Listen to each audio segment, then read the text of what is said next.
Welcome to Mountaineer Football Tonight, the weekly coaches show for Kings Mountain High School, brought to you by KMHS Sports and the Kings Mountain Touchdown Club.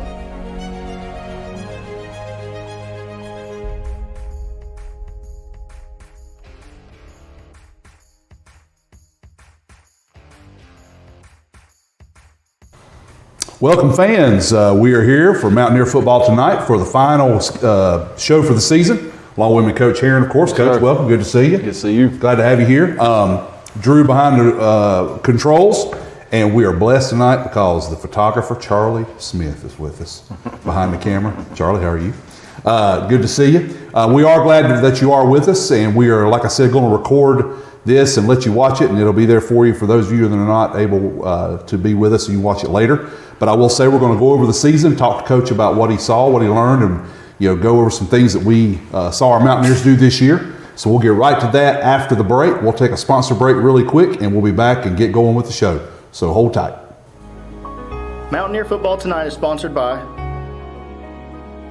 HB Jones Appraisals, John Gamble and Carolina Golf, the Kings Mountain Family YMCA, Harris Funeral Home,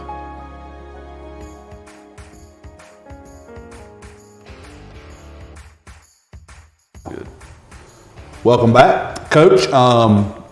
Let's just start out, and I'm basically going to let you. I gave you some things we were going to talk about. Obviously, you could prepare, but I just want you to talk mostly. I do have some things I want to ask, but let's go with the season recap.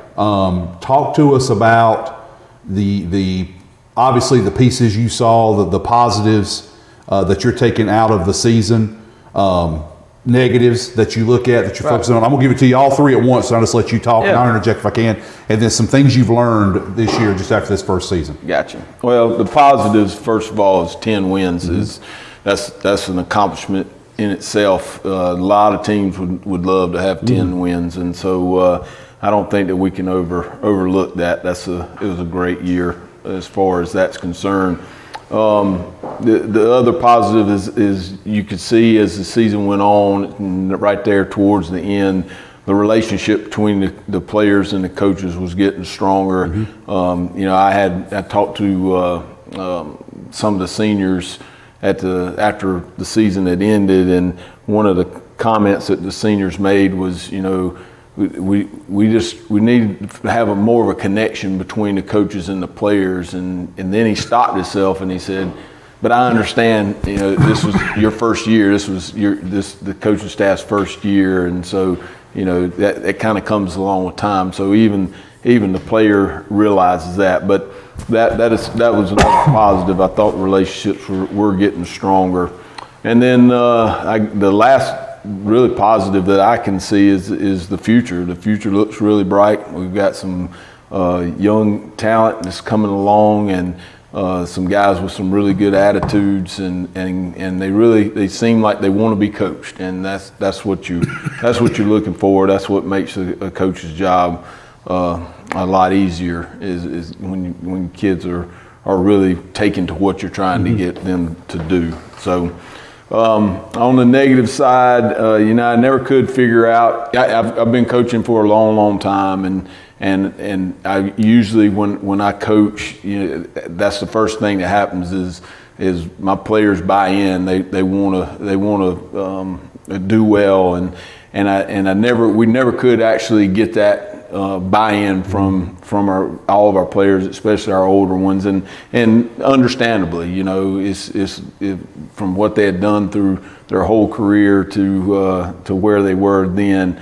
I think they would rather it just stay the way it was, and that's a tribute to Coach Lloyd. I know he meant a lot to them. So, but it hurts when you're trying to put a team together. But it's just part of the nature of it all. I talked a lot and tried to, through the interview process and even on the show and with our players, about the leadership model that I wanted to bring, and we basically midway through the season just shut it down because it was not taken. Our guys were not buying into that, and so that was a negative thing, I think, because that's going to lead to the other part of this is that culture is everything. You know, culture is a program maker or a program killer. Yes. And the culture is through things like leadership and teaching them, everyone that's in your program, what the expectations are, the standards are. That's a part of what grows the culture. And so when you get it, when you get halfway through something and you know it's not working and you know it's time to drop back and punt and come up with a new plan, then there's probably some issues going on that you might not be able to come out of. Coach, I want to interject right there. I actually have a question I thought about when you said that. Obviously, this program had a pre-established culture. Right. You know, like a lot of people don't, I'm sure a lot of our fans don't even know this. I did the math, and from the 2015 season through this season, our record is 97-22. So I mean, obviously you added 10 wins to this. Your team did. I mean, we've won a lot of football games. I mean, just in the last 9 seasons. Now, the core of the staff, not the core, but several of the coaches have been here since 2007 when I came in. So really, if you look all the way back, it's even better. But the point is, there was a pre-established culture, but then you have a standard that you want to implement, which obviously that's the case. It needs to be done. The question I have you ever been in a situation where establishing that in a program like this that was already kind of there, because I think you took over Coach Carroll, didn't you, when he left? Yes. So, I mean, it was already established there too, but you're different than Coach Carroll, That's obviously. Exactly right. Yes. So what is it like trying to do a cultural shift? Because it's not like you're rebuilding a program from scratch or starting at a brand new school. Right. You're coming into a program that has a good foundation, but you still have to put your stamp on it. Right. What was that like, and what was the challenge in that? I know you've talked about the leadership piece. Is that the only thing you think was missing, or did you see something else that kind of threw you a curve? It's you know, what I found is that it's a learning process. You know, you learn as a coach just like you do as a player or as an assistant or whatever it is. It's different. So, you know, even like when you think about the style of practice, you know, it's different. So that in itself can have a change in culture. It's just because we want to go fast, where there's a lot of coaches, and not that there's anything wrong with it, that really the practices are slow. It's, hey man, we're going to take our time, and we just don't coach like that. There's so much to do. We just try to go really, really fast.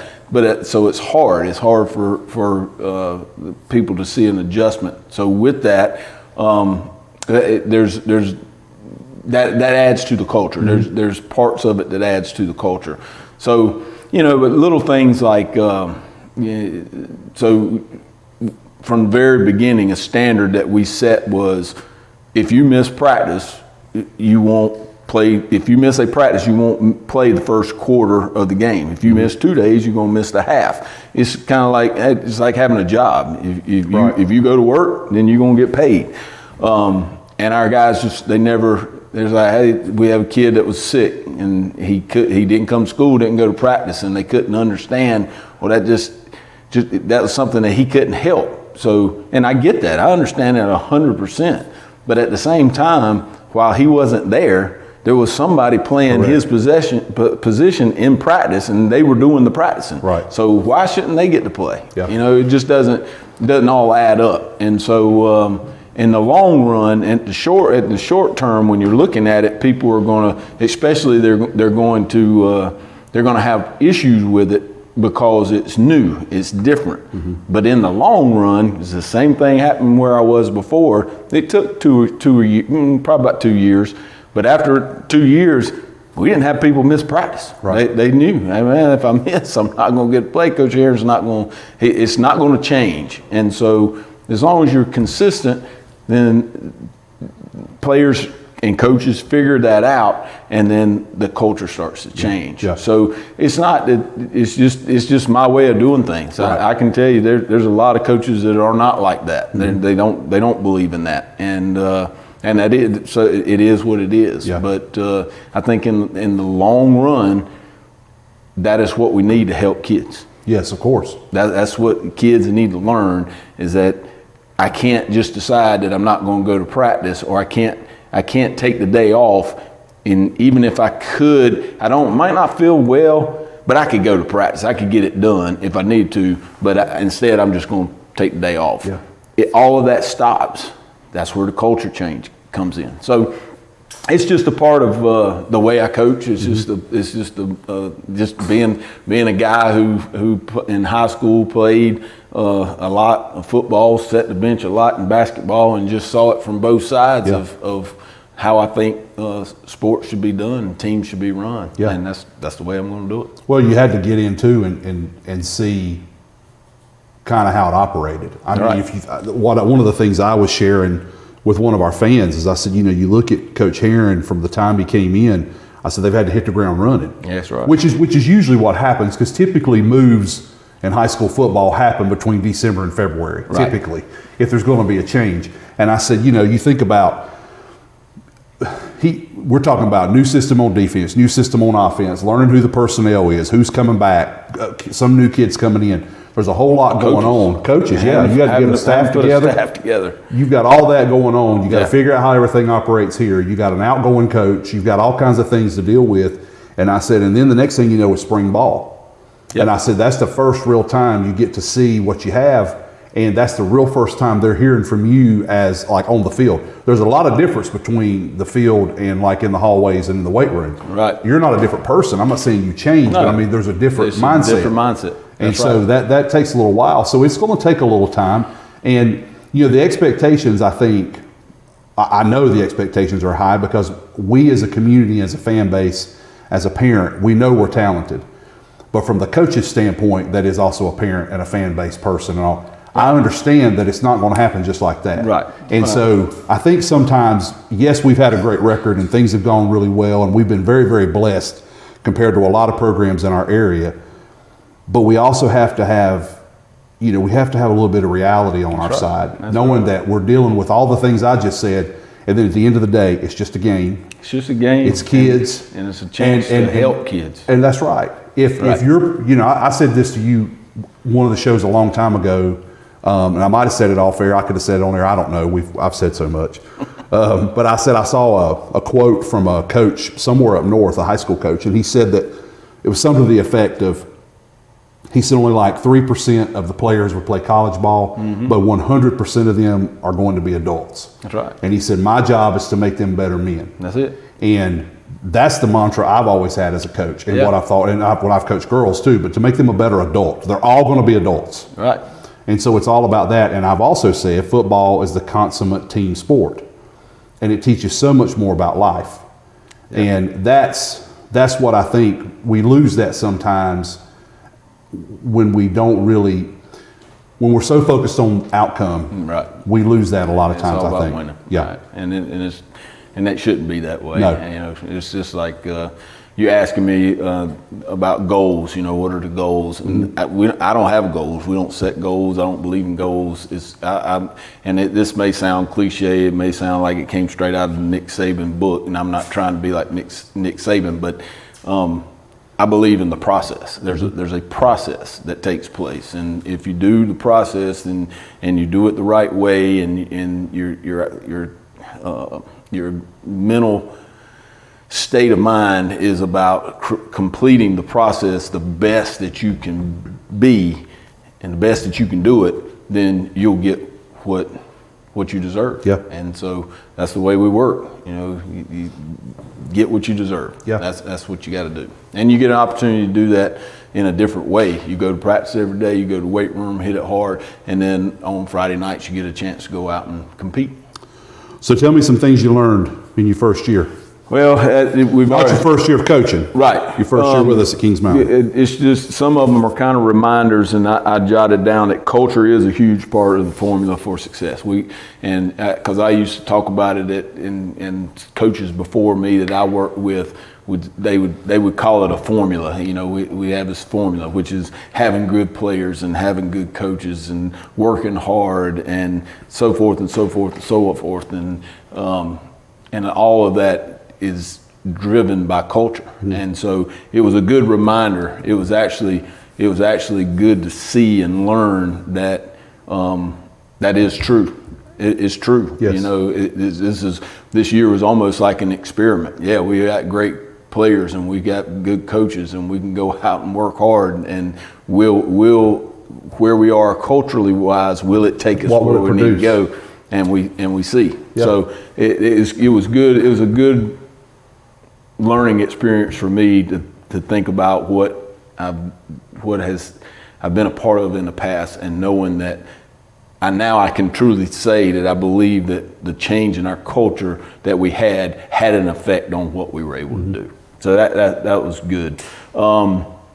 The other thing that I learned was that there's a lot of support in Kings Mountain. A lot of people to thank. Our players ate as good as any team that I've ever been a part of. How good were those ribs you had? Ribs were unbelievable, man. They were so good. I got a video on my phone where they showed them cooking, and I'm gonna keep it. I'm not ever getting rid of the video because it's just good to look at. But the people here, being the willingness to help, all the stuff that the Touchdown Club does, and what's awesome is, you know, it's called the Touchdown Club, but they help everybody, and it's I learned that there's a lot of support in Kings Mountain, and that's what makes it fun being here. Yeah, it's different here. It's different, but it's a good different. Yes, but it can be challenging too.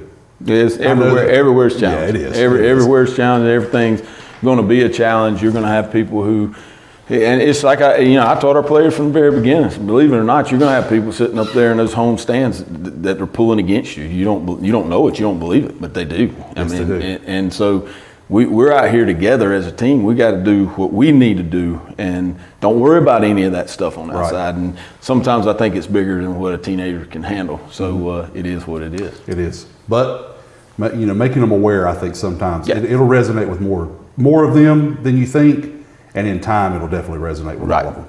Right. Yeah, that's a little different. All right, Coach, that's a good recap of the season. So what we'll do, we'll take a sponsor break right quick, and when we come back, what we're going to talk about is Coach's what he feels about the future outlook for the team and the program, and our all-season plans. So stay with us. We'll be right back after the break. Mountaineer Football Tonight is sponsored by What's our update on? HB Jones Appraisals, John Gamble and Carolina Golf, the Kings Mountain Family YMCA, Harris Funeral Home,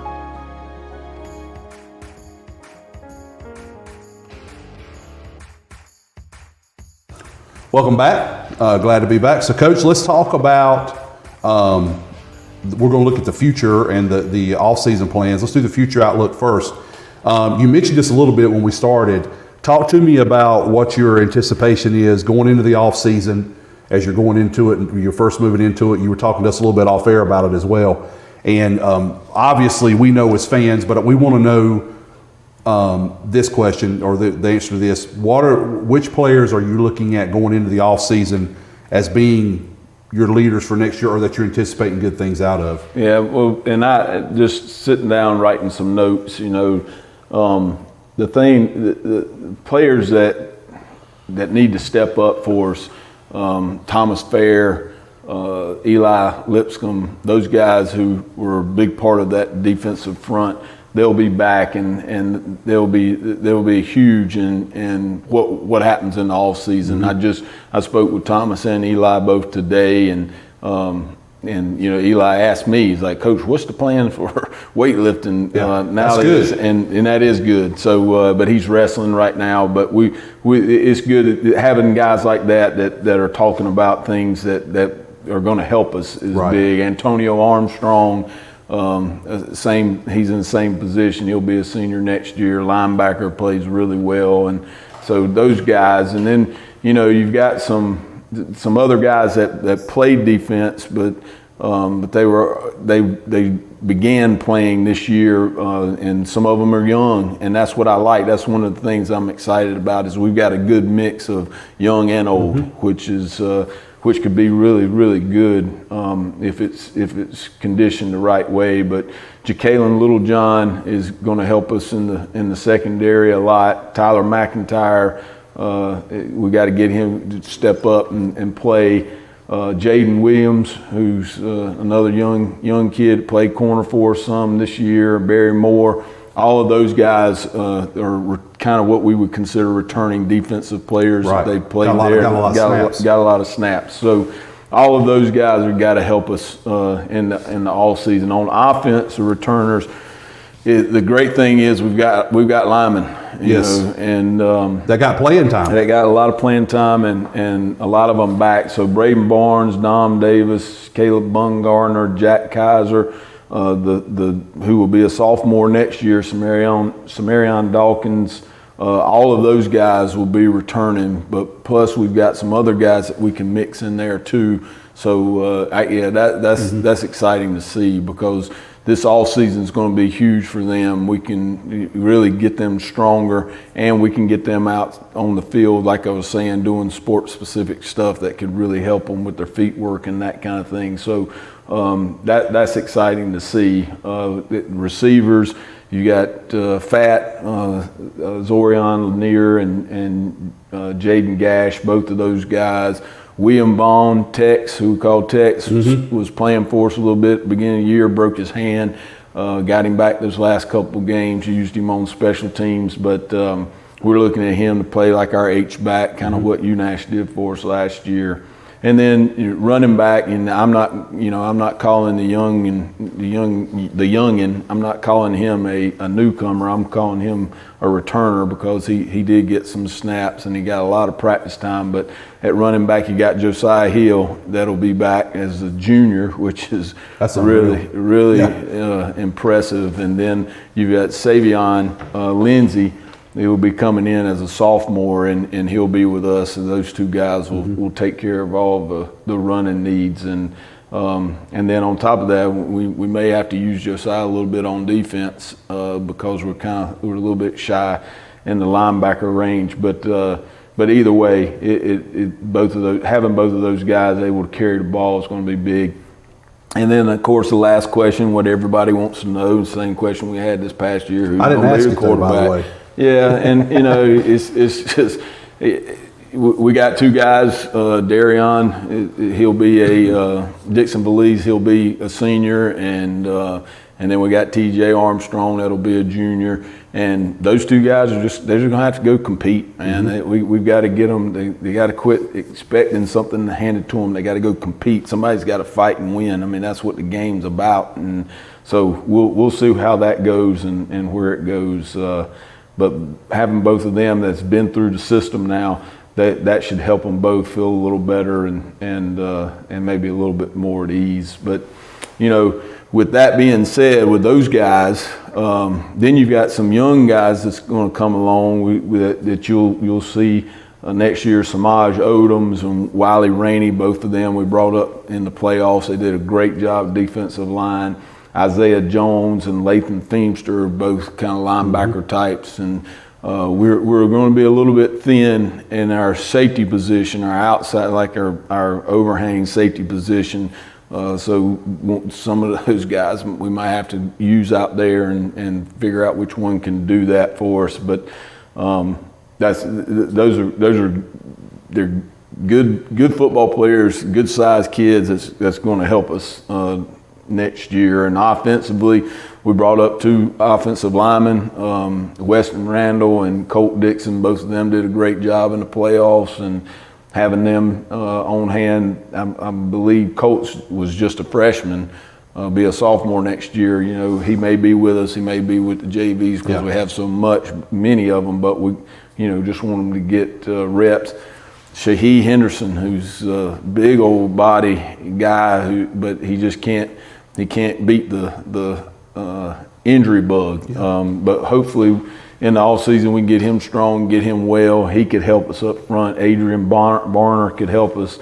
And then we've got a young receiver, Trenton Pettis, that we're looking to help us. And then there's others. That's a long list, which is a good sign. But there's even more that are on the roster and I think our numbers are actually growing. This is going to be a bigger team, which is what I want. I mean, I've said that over and over again. It helps with practice and with depth, and so I'm excited about that part for sure.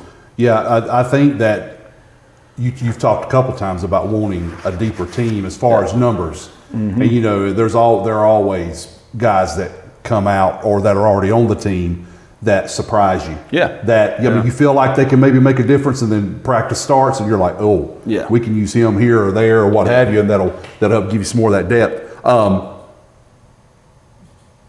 Special teams you talked about. Obviously, we're looking at. I mean, I don't know. Did in talking to Matt, I know he came on with us at the end. I know Max was a dual athlete as well. Have either of them said anything about future plans? We haven't talked, and so that's just something that we can deal with. We want to start working with kickers as soon as possible, but it's not a deal breaker. We can get them going in the summertime and get caught up. But I am interested in the possibility of going over to the middle school and doing a little.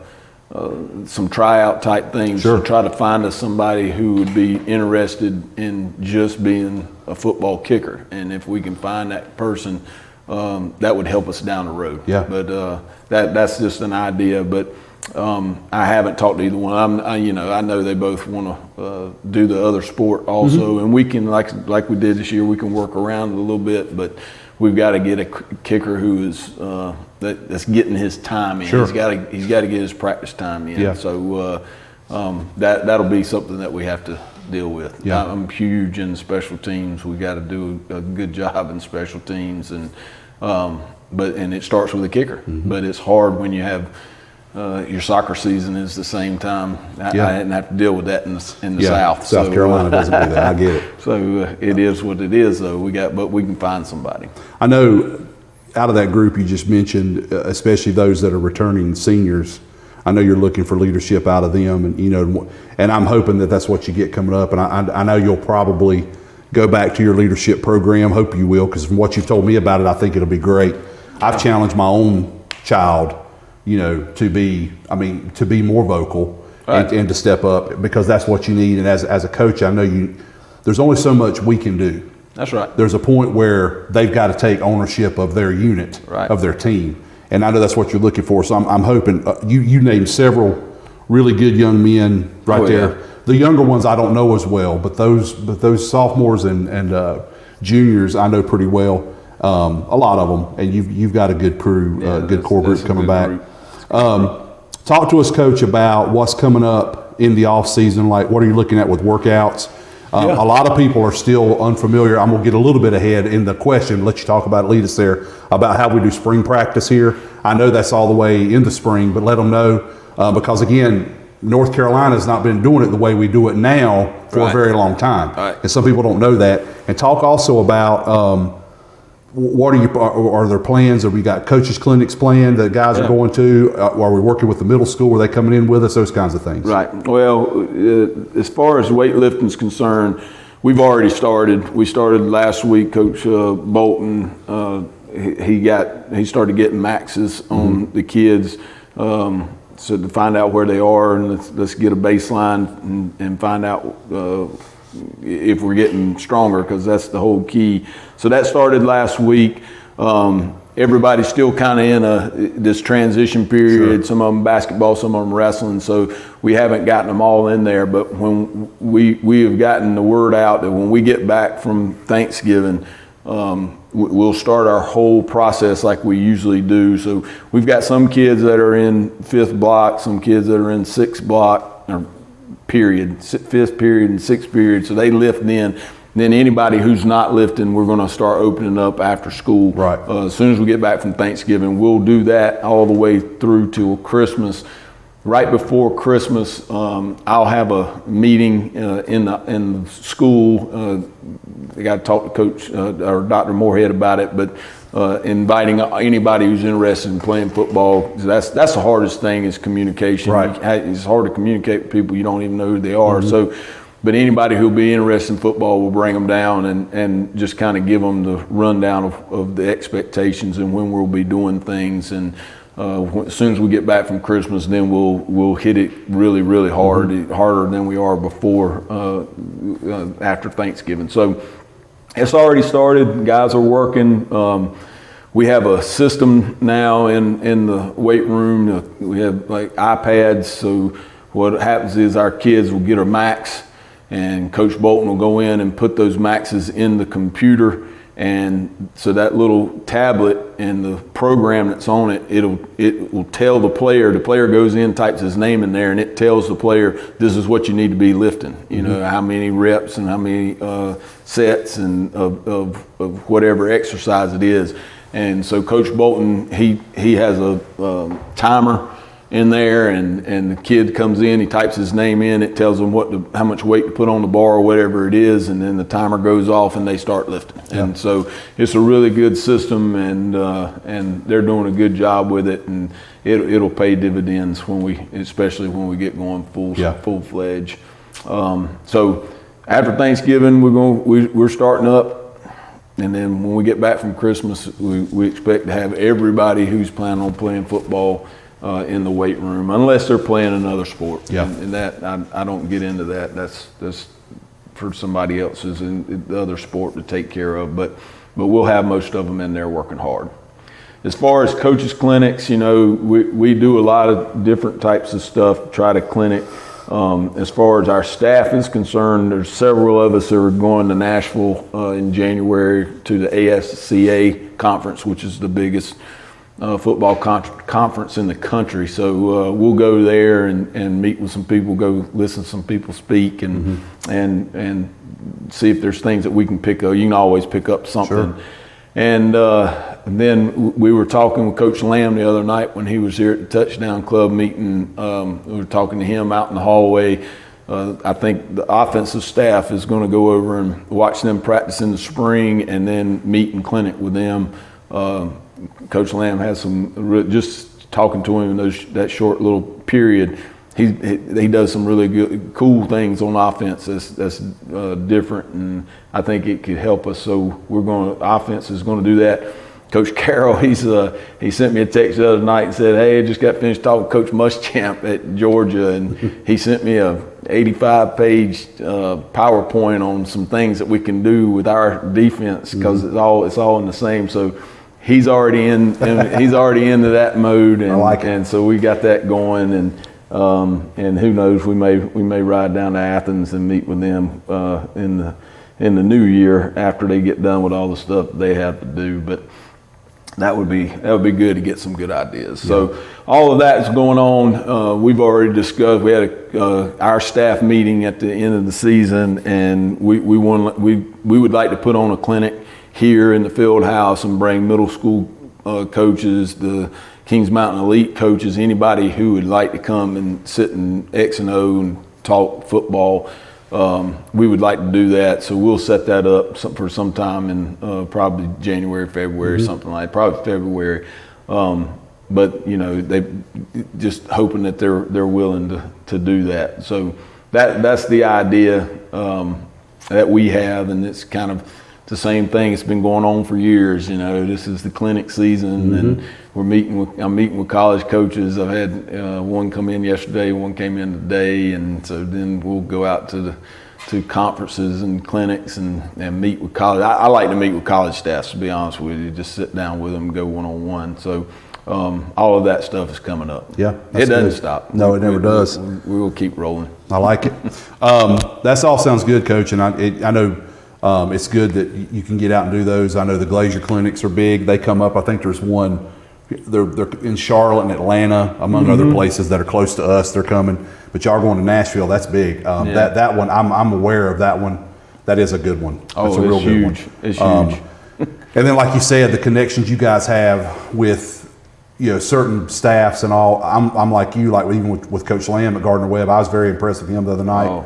And what he said, and he's doing great things there. Yes. And it's good to be able to have those connections to talk to them. No doubt. Because I'm like you, I like to pick other people's brains that do what we do, because there's always tweaks on things that we can, and then they may even get stuff from us with what happens a lot. Yes, it does, and so I like that, and it's just a good exchange. So that all sounds really good. Y'all going to be really busy, but that's a good thing, and always working to get better. No doubt. All right, so what we'll do is we'll take another break, and when we come back, we'll get Coach's final thoughts on the season, get 3 takeaways of this past year, and go from there. So hang on. After the message, we'll be right back. Mountaineer Football Tonight is sponsored by HB Jones Appraisals, John Gamble and Carolina Golf, the Kings Mountain Family YMCA, Harris Funeral Home,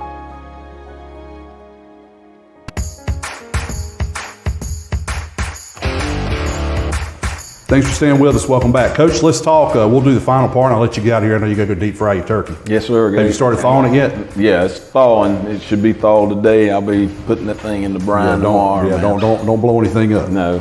All right. Do that. I know you talked about it the other night. Yeah, good. Last thing I want you to do, like we've done all season, and I do it about a game. You're used to this, but I want to do it about the season. So give me 3 takeaways for the season.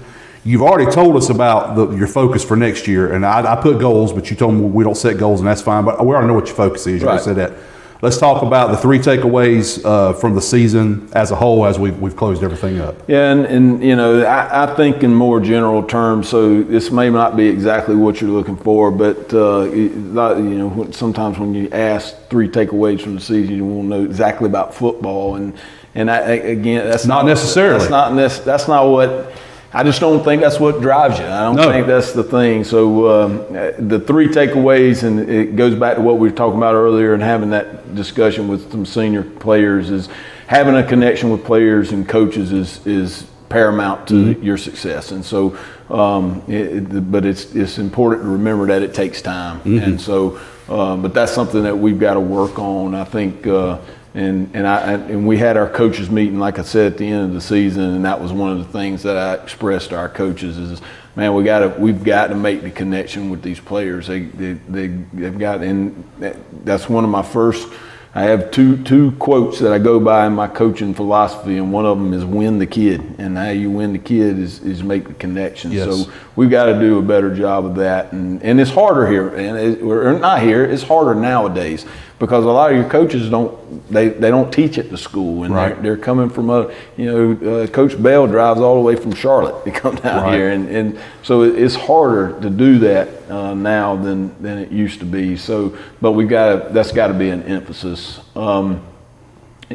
Another takeaway that I think that everyone's got to understand, players, coaches, and everybody involved, is that there's different ways of doing things, and everybody, and I'm open. When I talk to coaches and our coaches, and when we even setting the schedule, I'll have a coach who'll send me a text and say, "Hey, coach, I think today our guys look worn down. I think today we might need to cut back about 20 minutes." And so when I get in my office, I start looking at the schedule. I say, "All right, man, what are these things that we can take out?" So it's kind of a collaboration of things that go on. But everybody has to understand that people do things a different way, and so hopefully as we continue to move forward, our players and our coaches understand that the way we practice is the way we practice. Everything is written down to the minute, and it's all scheduled out. There's a purpose and a reason for everything. The standards of what we're going to do as a whole program, those are things that we're going to do. It may not be the way it used to be done. It may be, it could be easier, it could be harder, it could be whatever it is, but this is the standard now. So we got to accept it, and we got to go with it, because the bottom line is it isn't going to hurt you. It's not going. There's nothing that's going to harm you. It's all done and built to make you better. Correct. And so that's a part of the takeaway is making sure that everybody understands the standard, everybody understands the expectations, and then everybody understands why they're there, and that the reason for it, the ultimate reason for it, is to make you a better person. And so if they believe in that and they buy into it, it should help us, because again, it goes back to changing the culture.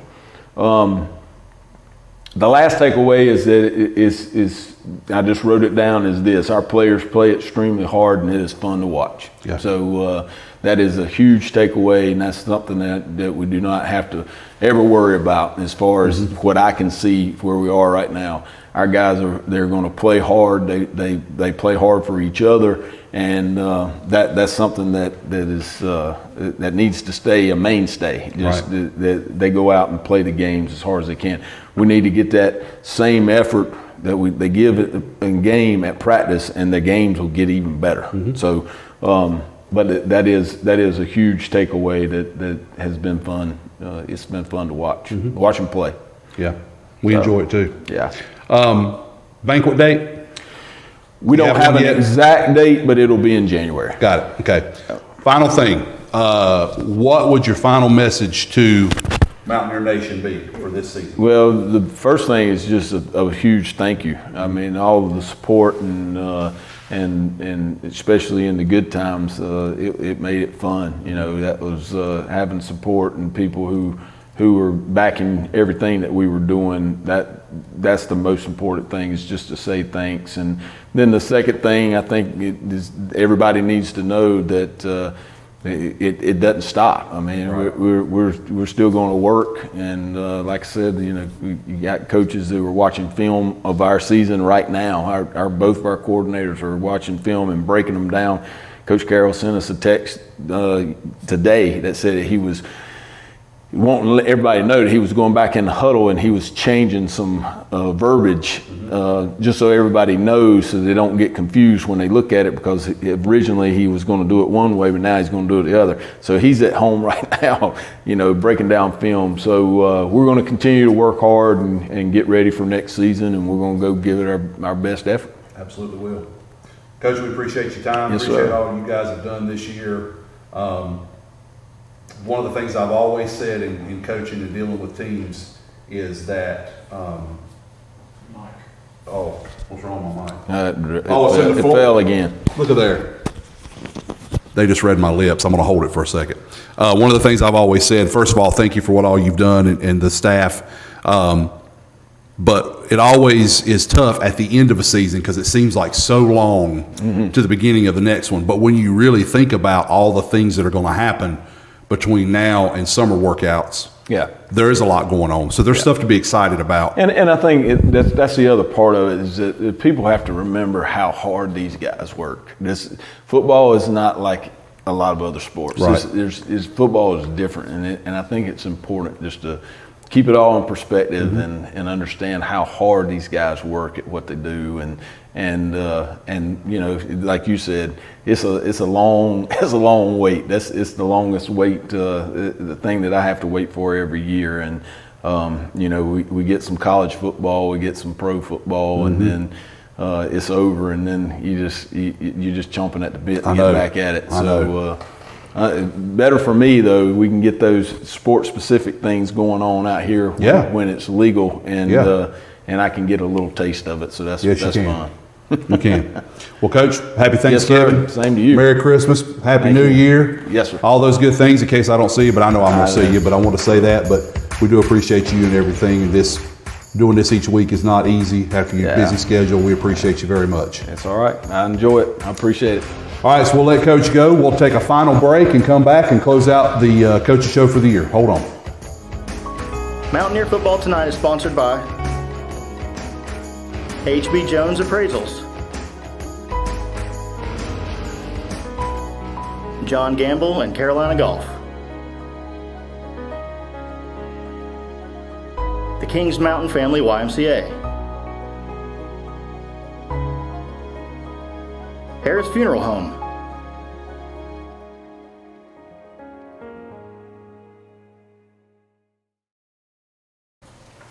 welcome back.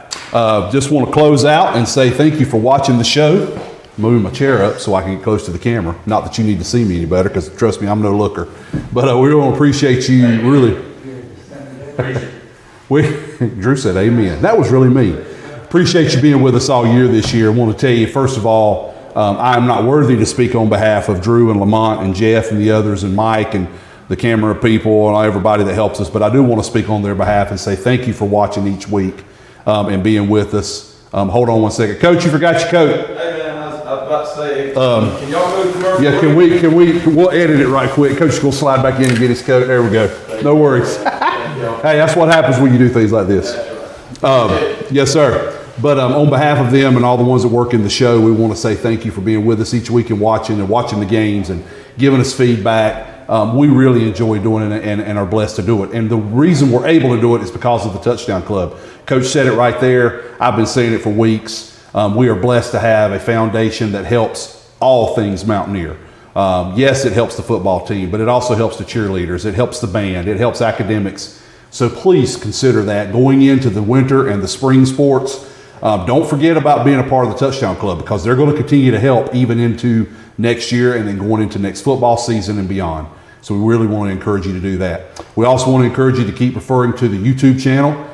If we do things like they've done in the past, there will be other sports broadcast periodically, some things put up there. At one point, Drew was talking about maybe trying at the minimum to do senior night games for some of the other sports and broadcasting those. I know they've done basketball in the past, so continue to look for those and be a part of that. 2 swim meets. Drew. County and conference. Okay, so they're going to be 2 swim meets, which is the county meet and the conference meet are going to be broadcast on our YouTube channel.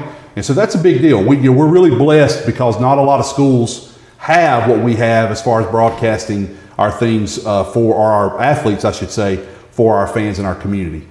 We really appreciate that ability and that chance. Final thing is just stick with us. Know that we're moving into next season. You heard Coach say that we've got a lot going on between now and then. Looking forward to a great 2024 season. Continuing on the success that we've had up to this point. So thank you, Jeff Johnson, for all the highlight videos. Thank you, Mike, Tommy, for cameras. I forgot. Deanna, thank you. Good gravy. Sorry. For camera work. Drew always behind the scenes, setting up everything. Lamont doing the broadcast. Brad Melton filling in for us when we can't be there. And even Marcus Bell did it one night for us. So thank you for all of them. And thank you, fans, for being there for us throughout and being with us through Mountaineer Football with a great 2023 season. So for that, I'm Craig Short. That's Drew Fulton. Charlie Smith has already stepped out. Appreciate you. Good day to be a Mountaineer. Have a great Thanksgiving, a wonderful New Year, and a very Merry Christmas. And as always, be blessed. Mountaineer Football Tonight is sponsored by HB Jones Appraisals, John Gamble and Carolina Golf, the Kings Mountain Family YMCA, Harris Funeral Home,